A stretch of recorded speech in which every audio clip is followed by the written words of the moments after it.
Back here at the 2016 NRA Annual Meetings and Exhibits here in Louisville, Kentucky. John Popp with Phil Schreier, Senior Curator of the NRA National Firearms Museum.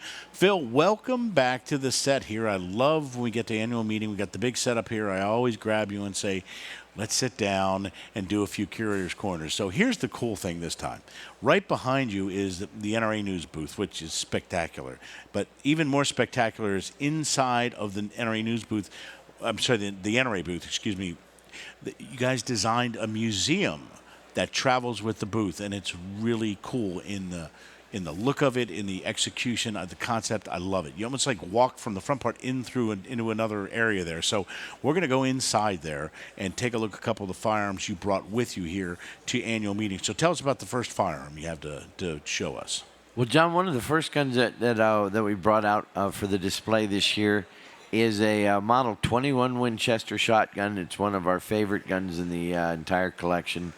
It's a Model 21 that has very little embellishment on it. You know, we've looked, even today, Zane Gray's 95 had all kinds of engraving. It was a beautifully engraved gun. This Model 21 just has a pheasant on one side and a grouse on the other side, inlaid in gold. And on the trigger guard, it has the initials DDE of its owner, Dwight David Eisenhower. Oh. And then on the receiver on the bottom, it has 5 gold stars signifying his rank as General of the Armies. So simple, but pretty significant firearm there.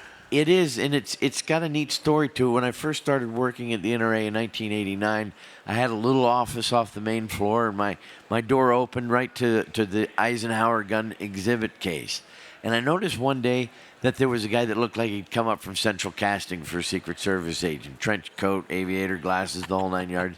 And it turned out he was. Oh, jeez. And I said, can I help you? And he said, yeah. He said, oh, I just came by to visit an old friend here.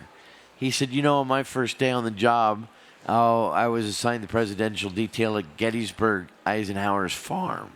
And the president just received an elaborately embellished gun from, like, the King of Jordan, I think he said.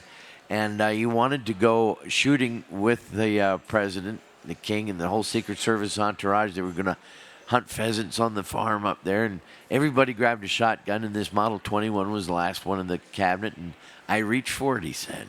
And the special agent in charge said, no, don't touch that. It's Ike's favorite gun. He's only shooting the other one because it was a gift, but don't. That's his 20 gauge. Don't mess with it. And Ike heard him and turned around and said, no, that you've got good taste. Guns are made to be shot, taken. And the president passed away in 1969.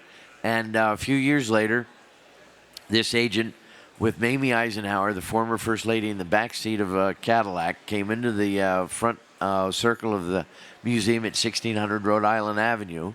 And he got out of the car, pulled the 21 out of the trunk, brought it in, and made the donation that had been in Ike's will that the museum get that gun. And he said, so it was there on the first day of the job, and today's my last day on the job.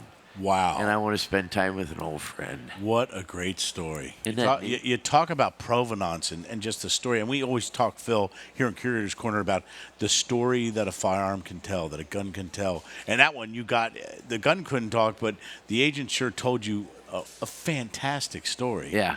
Oh, Lord, that is so great. And you just think of all the firearms there at the National Firearms Museum, the ones you have here with you, and just so many great stories wrapped up in those firearms, such great history of our country and all around the world.